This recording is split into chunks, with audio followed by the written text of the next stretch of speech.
Hello, আমি সোমা। আশা করি তোমরা সবাই খুব ভালো আছো। আজকে একটা নতুন ভিডিও নিয়ে তোমাদের সাথে হাজির হয়ে গেছি। তো চলো ভিডিওটিকে স্টার্ট করা যাক। সবার প্রথমে আমি মোল্ডেড ক্লে নিয়ে নিয়েছি। সেখান থেকে হার্ডনার আর রেজিনকে খুব ভালো করে মিক্স করে একটা ডো বানিয়ে নিয়েছি। তারপরে আমি যেই জুয়েলারিটা বানাচ্ছি সেই জুয়েলারিটার ডিজাইনটা আমি ভালো করে ক্লের উপর বসে বানিয়ে নিয়েছি।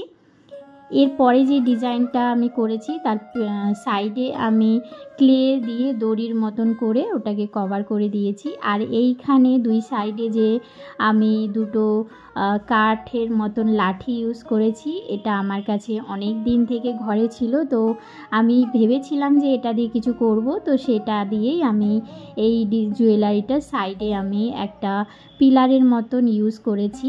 এরপরে যেটা মেন সেটা হলো আমি একটা ঘট বানাচ্ছি।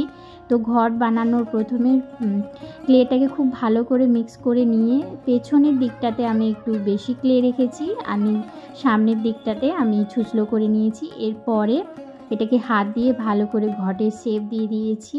আর ঘটের উপরে আমি 5টা আম পাতা দিয়েছি আর একটা ডাব ইউজ করেছি। সেইভাবেই আমি এগুলোকে ছোট ছোট ডিটেলসের কাজ করে আমি জুয়েলারিটাকে রেডি করেছি। এখানে একটা ক্লে স্বস্তিক ইউজ করেছি। তারপরে এই যে কাঠের দুই দিকে দুটো যে ইউজ করেছি, সেখানে আমি একটা গাছের লতা টাইপের আমি সুতো দিয়ে বানিয়ে নিয়েছি। এরপরে এখানে একটা কাঠ গোলাপ ইউজ করেছি।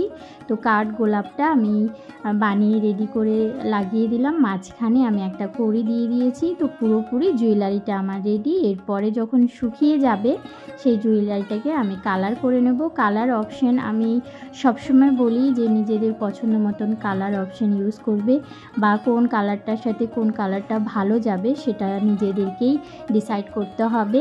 এরপরে ইয়াররিংটা আমি রেডের সাথে কড়ি ইউজ করেছি। আর ছোট ছোট যেই ডিটেলসের কাজগুলো করেছি সেইগুলোতে আমি কালার করে নিচ্ছি। কালারটা কিন্তু খুব সাবধানে করতে হবে, কারণ কালারটা আমরা বেস কালার করে নিয়েছি। এরপরে যদি বেস কালারটা লেগে যায় তো একটু অনেকটা টাইম লেগে যায়। তার জন্য একটু সাবধানে করলে সেই জিনিসগুলোতে আর টাইম দিতে হবে না। এরপরে আমি আম পাতাগুলোরও কালার করে নিয়েছি, ঘরটারও কালার করে নিয়েছি।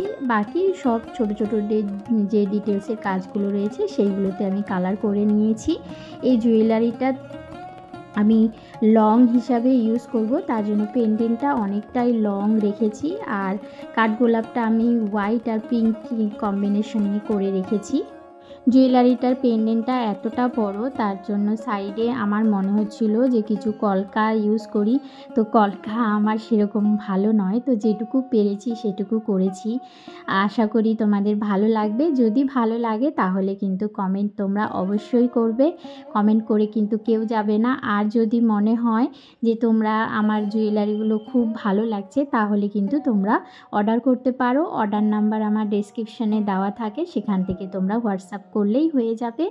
এরপরে নিচে আমি কিছু উডেন বিডস আর কড়ি আমি ইউজ করেছি। তো সেটা আমি সুই সুতো দিয়েই সেলাই করে ইউজ করেছি, কারণ আমি জাম্পিংয়ের থেকে আমি মনে করি সুই সুতো দিয়ে যদি আমি সেটাকে ভালো করে গেঁথে বানিয়ে নিই তাহলে জিনিসটা অনেকটা টেকসই থাকে, অনেকটা মজবুত থাকে, খুলে যাওয়ার বা ছিঁড়ে যাওয়ার সম্ভাবনা খুব কম থাকে। সেই জন্য আমি সুই সুতোটাকে বেশি প্রেফার করি। তো আমার জুয়েলারিটা একদম রেডি। এই জুয়েলারিটা যদি তোমাদের ভালো লাগে তাহলে প্লিজ তোমরা কিন্তু আমার চ্যানেলটাকে সাবস্ক্রাইব করে দেবে। সবাই তোমরা ভালো থেকো, সুস্থ